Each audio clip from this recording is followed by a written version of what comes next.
All right, let's talk about prosperity. But maybe not in the way I usually think about it. Hmm. Forget just, the number in a bank account.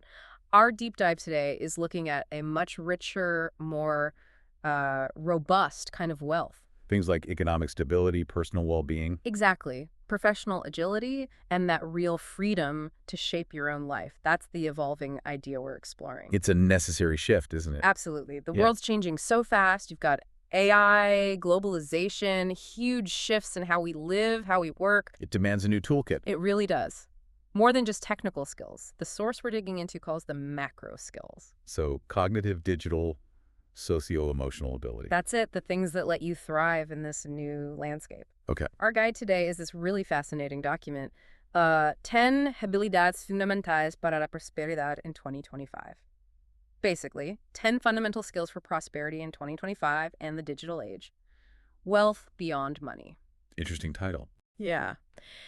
And our mission here is to pull out the most critical insights for you. Give you a fresh look at why these skills are the new, let's call them high appreciation assets for 2025 and beyond. And crucially, how to start building them. Exactly. How you can start cultivating them yourself. Well, what's really captivating, I think, is that the source doesn't just list these, like, buzzwords, Right. Not just a trend list. No.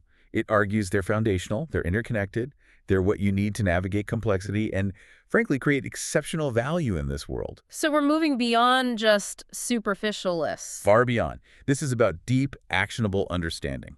And it's backed by market trends, academic evidence. It's solid stuff. Okay. Ultimately, the aim is simple. Give you a clear starting point, a way to invest in your most valuable asset. Yourself. Exactly. Yourself. Okay, with that foundation laid, let's jump straight into these 10 skills. First up, and you really can't miss this one in the headlines, AI literacy. The big one. Definitely. Now, before you think you need to become a coding whiz, relax. Yeah, that's not quite it. No.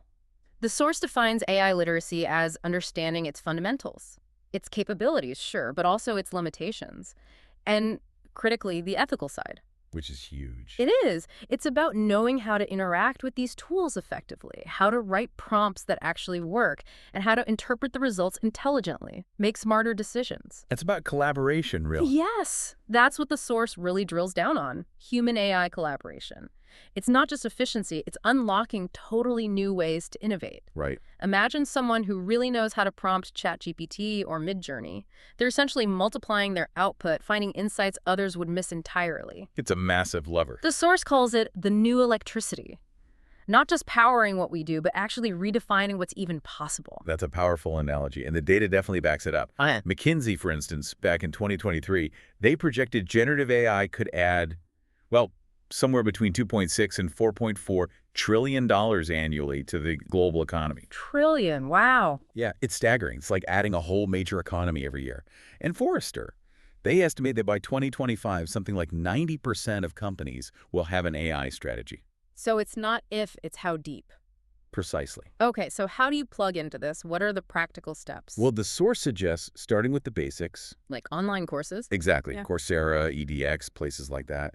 Get the fundamentals, and then just experiment. Get your hands dirty. Make it a daily habit. Use the free tools, the freemium ones. See what they can do. And maybe consider some basic data analysis. Even Excel helps. Or perhaps a little Python intro. So get comfortable with the concepts and the tools. That's the core of it. Okay. So if AI helps amplify output and see the pieces, the next skill is about how those pieces fit together, systemic thinking and complex problem solving. Seeing the whole board, not just the individual chess pieces. Exactly. Understanding how different parts of a system, economic, social, a business, interrelate. Yep. And, crucially, anticipating those nonlinear consequences, the ripple effect. The unexpected stuff. Yes. And the real insight here, I think, is that future wealth will increasingly reward people who can untangle those hidden causal loops. Can you give an example? Sure, think about a local restaurant that's struggling. Systemic thinking isn't just cut food costs. Right. That's too simple. It's seeing how staff morale connects to local traffic, connects to supplier issues, even online reviews. How tweaking one thing ripples through everything. Finding a robust solution, not just patching symptoms. Exactly. A lasting fix. And this isn't just theory, is it? The World Economic Forum's Future of Jobs report? You read my mind. They put analytical thinking and complex problem solving right at the top. #1 skill employers want. Because the easy problems, they're being automated. The value is in the messy, interconnected ones. So how do you develop this? The source suggests practice. Mm-hmm. System mapping actually draw it out. Visualize the connections? Yeah. Play strategy games, they're great for foresight. And analyze case studies, but look for multiple causes, the whole web of interactions. Makes sense. Okay, from systems to our place in them. Skill 3, digital intelligence and personal cybersecurity. Which is way more than just using your phone, right? Oh, absolutely. It's about managing your entire digital identity securely. Your digital assets, crypto, NFTs, whatever comes next. Your privacy, your online reputation. All of it. And what really struck me from the source is how much our wealth is becoming digital. It's a huge shift in risk. Totally. Your digital identity is now tied directly to your financial security. Protecting it, building a positive online brand. It's not just important, it's fundamental, non-negotiable. A single hack can be devastating. Like losing your house, financially speaking. And the numbers are pretty scary. Cybersecurity Ventures projected cybercrime costs hitting, what was it, $10.5 trillion annually by 2025. 10.5 trillion. That's more than the GDP of many countries. It's mind-boggling. And on the personal side, Career Builder says 85% of recruiters look at your online reputation. It affects hiring. So it's protecting assets and cultivating your professional self online. Both sides of the coin. So practical steps. What does the source say? Use password managers, always. Use two-factor authentication everywhere you can. Basic hygiene, really. It is. Learn basic crypto principles and how to store it securely. That's key. Don't leave it on an exchange, maybe. Well, understand the risks. And actively manage your LinkedIn, your professional profile. It's your digital shop window. Right. Okay, so we've protected our digital selves. What about our actual selves? Our ability to cope with all this? That brings us to number 4, mental health management and resilience. Which the source interestingly labels a kind of biohacking. Yeah, applying a systematic approach to optimize well-being. So managing stress, energy, focus, emotions, using science-backed tools. Precisely. Meditation, nutrition, sleep, exercise. The fundamentals. We've all felt that burnt-out brain feeling, haven't we? Where simple tasks feel impossible. Yeah. Exhaustion is real. The source really hammers home that managing this isn't a luxury. It's essential for sustained performance, building a career, a life that actually lasts. It's the foundation for everything else. Absolutely. A burnt-out brain can't innovate, can't problem solve, can't learn effectively. Resilience helps you bounce back from failure, which is inevitable when you're trying to build something. An essential part of the process. And sustain high performance, avoid that crash. The personal and financial cost of burnout is huge. And the professional world is catching on. This isn't soft anymore. The WHO estimates depression and anxiety cost the global economy $1 trillion a year in lost productivity. Wow. And neuroscience backs it up. Sleep, exercise, they demonstrably improve cognition, decision-making, creativity. So investing in health isn't just feeling good, it's performing better. Better and longer. Okay, development steps. What's the advice? Prioritize sleep, 7 to 9 hours. Seriously. Easier said than done sometimes. True, but crucial. Practice mindfulness or meditation. Even just 10 minutes a day makes a difference. Build the habit. Yes. Get regular exercise. And learn about nutrition for your brain. Feed it well. Fueling cognitive performance. Got it. Okay, moving on. Skill 5. Applied creativity and innovation. Generating original, valuable ideas. And crucially implementing them. Creating new solutions, products, business models. Right, not just brainstorming. Exactly. The source reminds us, while AI is amazing at optimizing that human spark, disruptive innovation, that's still irreplaceable. It's the ultimate competitive edge, creating unique value. Connecting those disparate ideas, right, that's where breakthroughs often happen. Definitely. And the data shows it. The WEF report consistently ranks creativity in the top 5 skills globally. Look at the most valuable companies: Apple, Tesla, Amazon. Admired for innovation, rewarded for it. But the key word is applied creativity. Having ideas isn't enough. You need the discipline to make them real. So how do we cultivate that? Dedicate time for judgment-free brainstorming. No bad ideas initially. Let it flow. Learn lateral thinking techniques, new angles on problems, and expose yourself to diversity. Art, science, philosophy, connect the non-obvious stuff. Broaden your inputs. Okay. From generating ideas to sharing them. Skill 6. strategic storytelling and persuasive communication. Framing ideas, products, visions Yeah. into narratives that connect emotionally. Inspire action, build loyalty. It's absolutely crucial. The source really emphasizes to sell anything, an idea, a product, a startup, yourself, you need a story, a powerful one. It attracts investors, clients, talent. It really does. I remember this founder I met once, amazing product, terrible pitch, just features. We've all seen that. When they learned to tell the story, the problem, the transformation, everything changed. That emotional connection makes all the difference. Commodity versus beloved brand. That's so true. And Google's Project Oxygen found communication was the #1 skill for effective managers. Startups with better stories get funded more easily. But the source stresses strategic storytelling. What's the trap there? Focusing too much on the story, not the strategy. That's a great point. I think the trap is often telling a story that's about you, instead of one that resonates with the audience's needs, their pain points, their aspirations. Making it about them. Yes, to develop it. Study narrative structure. Yeah. Books, films, TED Talks. See how others do it well. Practice pitching your ideas Us? constantly. And write regularly. Blogs, social media, journaling. Just refine your message. Clarify it. Good advice.